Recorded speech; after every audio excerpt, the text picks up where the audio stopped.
Assalamualaikum warahmatullahi wabarakatuh. Perkenalkan, nama saya Hani Ferdian Rafli, NPM 212070159 dari kelas Peternakan B. Pada kesempatan kali ini saya akan memaparkan materi tentang biodiversitas, pada khususnya yaitu flora dan fauna khas Jawa Tengah, permasalahan dan solusi dari permasalahan biodiversitas. Baik, langsung saja kita mulai pemaparannya. 5 flora lokal Jawa Tengah. Yang pertama yaitu ada dadap serep atau Erythrina orientalis.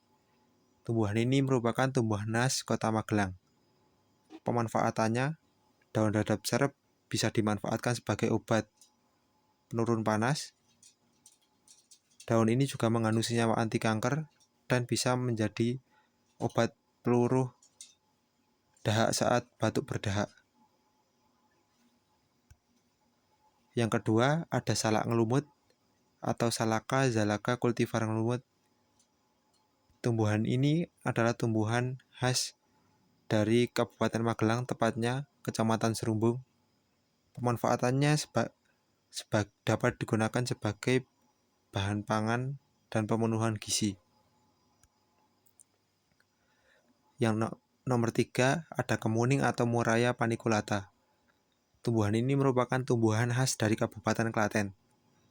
Pemanfaatannya, daun kemuning bisa digunakan untuk obat peradangan, bisa juga mencerahkan kulit, mengobati sakit gigi, dan beberapa manfaat lainnya. Yang keempat ada pepaya dieng atau yang biasa kita sebut dengan karika, dengan nama latin Carica pubescens, Linne, dan Kakoch. Tumbuhan ini merupakan tumbuhan khas dari dataran tinggi Dieng, Kabupaten Wonosobo.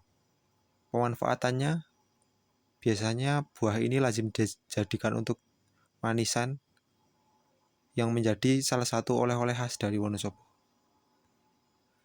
Yang kelima ada manggis kaligesing atau Garcinia mangostana varietas kaligesing. Tumbuhan ini adalah tumbuhan khas dari Kecamatan Kaligesing, Kabupaten Purworejo. Pemanfaatannya, buahnya dapat digunakan sebagai sumber pangan dan kulitnya bisa digunakan sebagai bahan obat herbal. 5 fauna lokal Jawa Tengah. Yang pertama ada itik Magelang atau Anas platyrhynchos. Hewan ini adalah hewan khas dari Magelang, tepatnya Kabupaten Magelang. Pemanfaatannya sebagai sumber bahan pangan, dagingnya dapat digunakan sebagai sumber bahan pangan.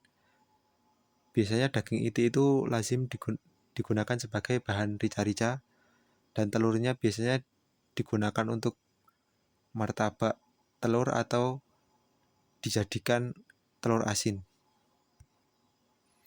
Yang kedua ada alam kedu atau Gallus domesticus. Yang ada di gambar itu merupakan ayam kedu hitam dengan jengger merah.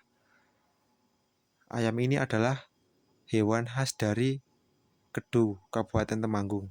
Pemanfaatannya sebagai penghasil daging untuk bahan makanan dan pemenuhan gizi, dan juga dapat menghasilkan telur yang sama juga dapat digunakan sebagai sumber bahan makanan dan sumber protein. Yang ketiga ada bulung geladik madu atau Parus major. Hewan ini adalah hewan khas dan salah satu ciri khas dari Kota Magelang. Pemanfaatannya, hewan ini sebagai burung kicau peliharaan. Suaranya cukup khas, suara geladik itu ya. Yang keempat ada kambing PE ras Kaligesing atau Capra SP. Hewan ini adalah hewan khas dari Kecamatan Kaligesing, Kabupaten Purworejo. Pemanfaatannya, biasanya kambing PE ini diperah susunya untuk dijadikan menjadi susu kambing etawa olahan, atau dagingnya juga bisa dijadikan sebagai sumber protein dan bahan makanan.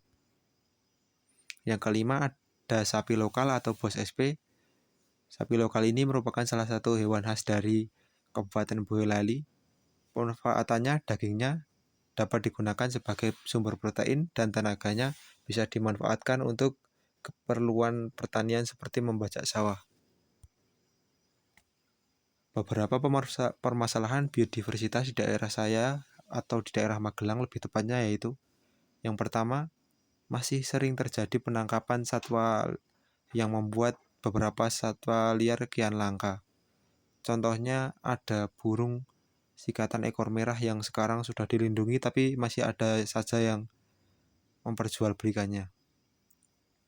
Yang kedua, ada penebangan ilegal atau illegal logging, juga pembakaran hutan secara liar. Hal-hal seperti ini masih sering terjadi di daerah saya, terutama di daerah Kaliangkrik yang dekat dengan pegunungan.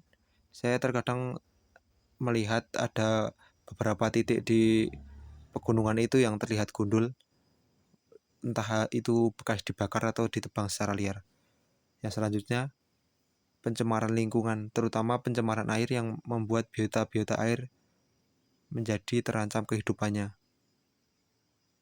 Di daerah Magelang banyak home industri dan sekarang baru-baru ini banyak juga terdapat pabrik-pabrik yang mengalirkan limbah hasil industrinya ke sungai yang dapat mencemari lingkungan dan merusak keseimbangan biodiversitas.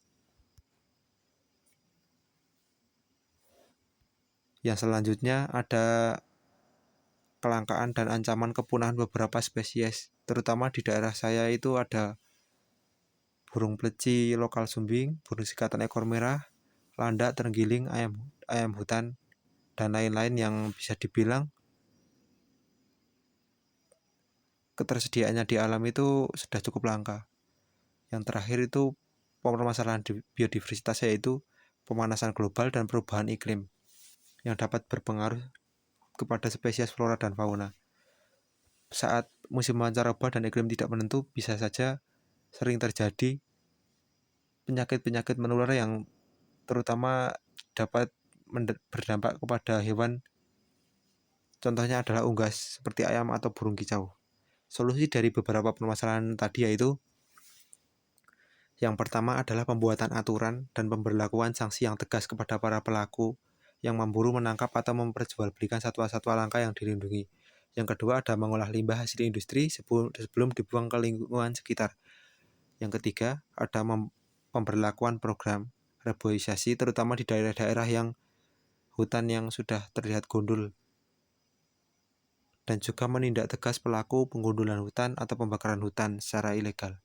Yang keempat ada memberikan sosialisasi dan penerapan peraturan untuk tidak membuang limbah hasil industri dengan sembarangan.